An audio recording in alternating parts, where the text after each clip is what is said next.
हर हर महादेव। स्वागत है आपका भरोसा टीवी में।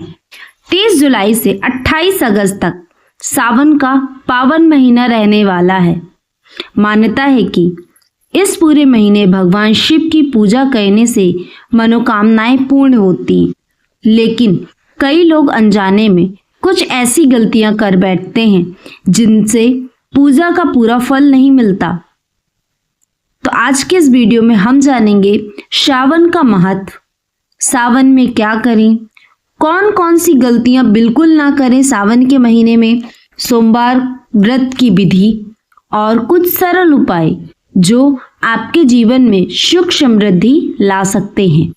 तो वीडियो को अंत तक जरूर देखें क्योंकि आखिरी उपाय सबसे महत्वपूर्ण होने वाला है। तो वीडियो को स्किप बिल्कुल मत करिएगा, हर पॉइंट को बहुत अच्छे से समझिएगा क्योंकि सावन का महीना भगवान शिव को प्रसन्न करने का सबसे महत्वपूर्ण महीना माना जाता है, सबसे पवित्र महीना माना जाता है भगवान शिव का, महादेव का आशीर्वाद पाने के लिए। तो वीडियो को लास्ट तक जरूर देखिएगा।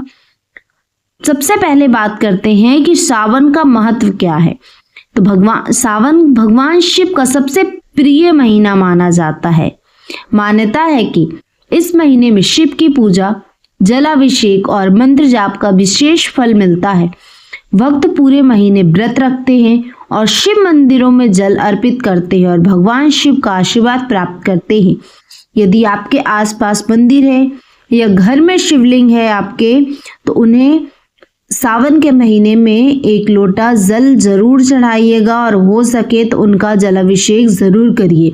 अभिषेक के लिए आपको दूध, दही, शक्कर और दूध, ये जल, गंगा जल, बस इतना ही चाहिए और कुछ नहीं चाहिए। बस इतने से ही आप अभिषेक कर सकते हैं। यदि आपके पास बाकी सामान नहीं है, यदि गंगा जल वश है तो आप जल और गंगा जल से ही अभिषेक कर सकते हैं। तो सच्चे मन, श्रद्धा और भक्ति के साथ भगवान का अभिषेक जरूर करिए। उनका एक लोटा जल जरूर चढ़ाइए, उनका मंत्रों का जाप अवश्य करिए क्योंकि भगवान जो है, भगवान वो आपकी श्रद्धा भक्ति देखते हैं, ना कि आपकी पूजा पाठ की आप क्या चढ़ा रहे हैं क्या नहीं।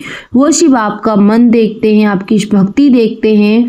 तो अपने सच्चे मन, भक्ति के साथ, सच्चे विश्वास के साथ भगवान को 1 लोटा जल जरूर चढ़ाइएगा और आसपास यदि मंदिर है तो अब मंदिर अवश्य जाइएगा, शिवलिंग में 1 लोटा जल अवश्य चढ़ाइएगा।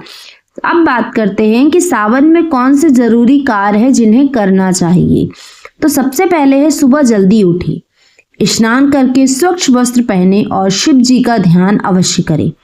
दूसरा, शिवलिंग पर जल अर्पित करें, जल या गंगा जल से अभिषेक अवश्य करें। तीसरा, बेलपत्र चढ़ाएं। साफ और अखंड बेलपत्र ही अर्पित करने चाहिए भगवान को। यदि कटे बेलपत्र हैं तो उन्हें अर्पित नहीं करना है। साफ और सही बेलपत्र ही भगवान को अर्पित करिए, कटे नहीं। चौथा है ओम नमः शिवाय मंत्र का जाप अवश्य करें। रोज आपको 108 बार जाप जरूर करना है ओम नमः शिवाय मंत्र का। ये जाप करना बहुत ही शुभ माना जाता है और आपका मन भी शांत रहेगा और आपके जीवन में जो कष्ट आ रहे हैं वो भी दूर रहेगा और आपका भगवान के प्रति मन भी लगने लगेगा पूजा पाठ में। तो ओम नमः शिवाय मंत्र का जाप अवश्य करें। इस जाप को आप किसी भी टाइम पे कर सकते हैं, ज़रूरी नहीं है कि आप सुबह ही करो। सुबह पूजा करते समय यदि आपके पास टाइम है तब करिए, नहीं है दोपहर में आप खाली हो रहे तब भी बैठ के कर सकते हैं, या शाम को जब आप पूजा करते हैं तब कर सकते हैं। 5वां है दान पुण्य जरूर करें। ज़रूरतमंदों को भोजन, वस्त्र या अन्य आवश्यक वस्तुएं जरूर दान करें क्योंकि सावन में दान करना बहुत ही शुभ माना जाता है। दान करने से आपके जीवन में जो कष्ट है वो दूर होते हैं। तो सावन में दान जरूर करेगा और इन 5 नियमों का जरूर पालन करिए सावन के महीने में। अब बात करते हैं कि सावन में भूल कर भी कौन से काम नहीं करना चाहिए। तो सावन में भूल कर भी ये 11 गलतियां बिल्कुल मत करिएगा। सबसे पहले है झूठ ना बोलें। दूसरा, किसी का अपमान ना करें। तीसरा, क्रोध से बचें। चौथा, नशा ना करें। तामसिक भोजन से बचें। शिवलिंग पर अनुचित सामग्री ना चढ़ाएं। पूजा अधूरी ना छोड़ें। माता पिता और गुरु का अपमान बिल्कुल ना करें। घर में अनावश्यक कलह ना करें, व्रत के नियमों का मजाक ना बनाएं, भगवान की पूजा बिना श्रद्धा के ना करें। तो ये थे वो 11 पॉइंट जिसे आपको बिल्कुल भी नहीं करना है, क्योंकि यदि आप झूठ बोलते हो तो भगवान आपसे नाराज हो जाते हैं, क्योंकि झूठ बोलना गलत होता है। तो झूठ बिल्कुल मत बोलिएगा और किसी का अपमान तो बिल्कुल मत करिए, क्योंकि यदि आप किसी का अपमान करते हो तो भगवान आपसे नाराज हो जाते हैं। तो अपमान नहीं करना है। सावन के महीने या बाकी महीने भी आपको बाकी दिन भी क्रोध नहीं करना है, क्योंकि क्रोध जो होता है वो हमारे शरीर का सबसे बड़ा शत्रु होता है। यदि आप क्रोध करते हो तो आपका बना बनाया काम भी बिगड़ जाता है। तो क्रोध करना नहीं है। नशा ना करें। जो लोग नशा करते हैं, पहले तो नशा करना बहुत बुरी वो है, लेकिन कुछ लोग इस चीज को नहीं मानते और नशा करते हैं। तो इतना है कि सावन के महीने में आप जरूर बचाएं कि सावन के महीने में आपके घर में कोई भी नशा ना करें। तामसिक भोजन से बचें। इस समय बहुत से लोग तो लहसुन प्याज भी छोड़ देते हैं, तो हो सके तो तामसिक भोजन जरूर छोड़ दीजिए। लहसुन प्याज का सेवन ना करें, मांस का सेवन ना करें, कोई नॉनवेज खाता है तो वो भी ना करें। शिवलिंग का अनुचित सामग्री ना, शिवलिंग पर कोई ऐसी सामान ना चढ़ाएं जो भगवान के ऊपर नहीं चढ़ता है। पूजा अधूरी ना छोड़े। कभी आप जब पूजा कर रहे हो तो अधूरी छोड़ के नहीं उठना चाहिए। यदि आपके पास टाइम नहीं है तो उस समय आप पूजा मत करो। जब आप खाली हो जाओ काम से तब पूजा करने बैठो, लेकिन पूजा को अधूरी मत छोड़ो। अपने माता पिता और गुरु का अपमान तो बिल्कुल नहीं करना चाहिए। घर में अनावश्यक कलह, बेवजह आपको लड़ाई झगड़ा घर में नहीं करना है। व्रत के नियमों का मजाक मत उड़ाइए। यदि आप उन नियमों का पालन नहीं कर सकते हैं, आप पूजा नहीं कर सकते तो मत करिए, लेकिन कोई पूजा पाठ कर रहा है तो उनके नियमों का मजाक नहीं उड़ाना चाहिए। ऐसा करने से भगवान नाराज हो जाते हैं। और भगवान की पूजा श्रद्धा के साथ किया जाता है, बिना श्रद्धा के नहीं, क्योंकि भगवान जो होते हैं ना वो श्रद्धा के भूखे होते हैं, ना कि पूजा पाठ के। आपकी श्रद्धा होगी तो आप उन्हें एक लोटा जल चढ़ाएंगे ना, उसमें ही भगवान खुश हो जाएंगे। यदि श्रद्धा नहीं है तो वो भी आपका व्यर्थ है। तो श्रद्धा के साथ पूजा जरूर करिए।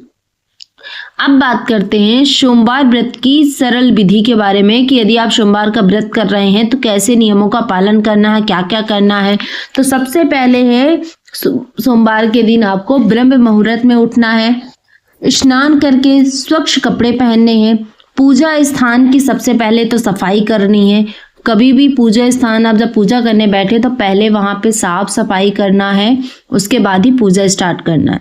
फिर शिवलिंग पर आपको जल, गंगा जल और बेलपत्र अर्पित करना है, धूप जलाना है, दीप जलाएं, ओम नमः शिवाय मंत्र का जाप अवश्य करें। ओम नमः शिवाय, शिव आरती करें। दिन भर सात्विक भोजन ही करें। दिन भर आपको फल फूल खाने और शाम को आप सात्विक भोजन ले सकते हैं, फलहार के साथ रह सकते हैं, फल के साथ रह सकते हैं व्रत को, और इसमें आप भोजन भी कर सकते हैं, लेकिन लहसुन प्याज का इस्तेमाल नहीं करना है। इतना सरल विधि है भगवान शिव की। सोमवार व्रत कथा सुनिए, हवन करिए, बस इतनी ही पूजा आपको भगवान शिव को प्रसन्न करने के लिए काफी। लेकिन ध्यान रखिएगा मन में आपके श्रद्धा होनी चाहिए। अब मैं कुछ उपाय बताने वाली हूँ जिन्हें करने से आप सावन में भगवान शिव का आशीर्वाद पा सकते हैं। तो सावन में 5 ऐसे सरल उपाय मैं बता रही हूँ।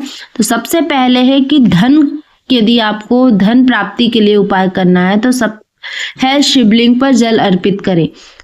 यदि आप इस सावन के महीने आप डेली भगवान शिव को जल अर्पित करते हैं तो देखिएगा आपके घर में धन की कमी नहीं होगी। अब बात करते हैं सुख शांति के लिए। यदि आपको घर में सुख शांति चाहती, घर में कलह रहता है, तो सुख शांति के लिए आपको प्रतिदिन शिव चालीसा का पाठ अवश्य करना है। तो आप डेली शिव चालीसा का पाठ जरूर करिए। स्वास्थ्य के लिए यदि आप स्वस्थ रहना चाहते हैं, आपके घर में बीमारियां चल रही हैं, आपको बीमारी है घर में किसी को, तो आपको महामृत्युंजय का मंत्र का जाप जरूर करना है।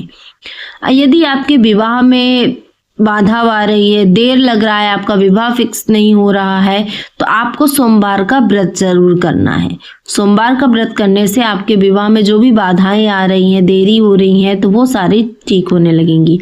यदि आपका मन शांत नहीं है, मन इधर उधर रहता है, अजीब से सपने आ रहे हैं ना, तो उसके लिए आपको शाम को दीपक जलाकर भगवान शिव का ध्यान जरूर करना है। आप सब भगवान के सामने घी का दीपक जलाइए, उनका ध्यान करिए, मंत्र का जाप करिए, आपका देखेंगे आपका मन शांत होने लगेगा। तो ये 5 उपाय थे जिन्हें करने से आपके घर में धन की कमी नहीं होगी, सुख शांति आएंगी, स्वास्थ्य ठीक रहेगा, आपका विवाह में बाधा आ रही वो दूर होगी, आपका मन शांत रहने लगे। तो इस सावन आप ये 5 उपाय अवश्य करिएगा। यदि आपको यह जानकारी उपयोगी लगी हो तो वीडियो को लाइक करें, अपने परिवार और दोस्तों के साथ शेयर करें। भरोसा टीवी को सब्सक्राइब करना बिल्कुल मत भूलिएगा और कमेंट में हर हर महादेव जरूर लिखिएगा। और यदि आपको सोमवार व्रत की वीडियो चाहिए कथा की, तो आप कमेंट में सोमवार व्रत कथा जरूर लिखिएगा, मैं आपको वीडियो दे दूंगी। हर हर महादेव, कमेंट में हर हर महादेव जरूर लिखिएगा दोस्तों।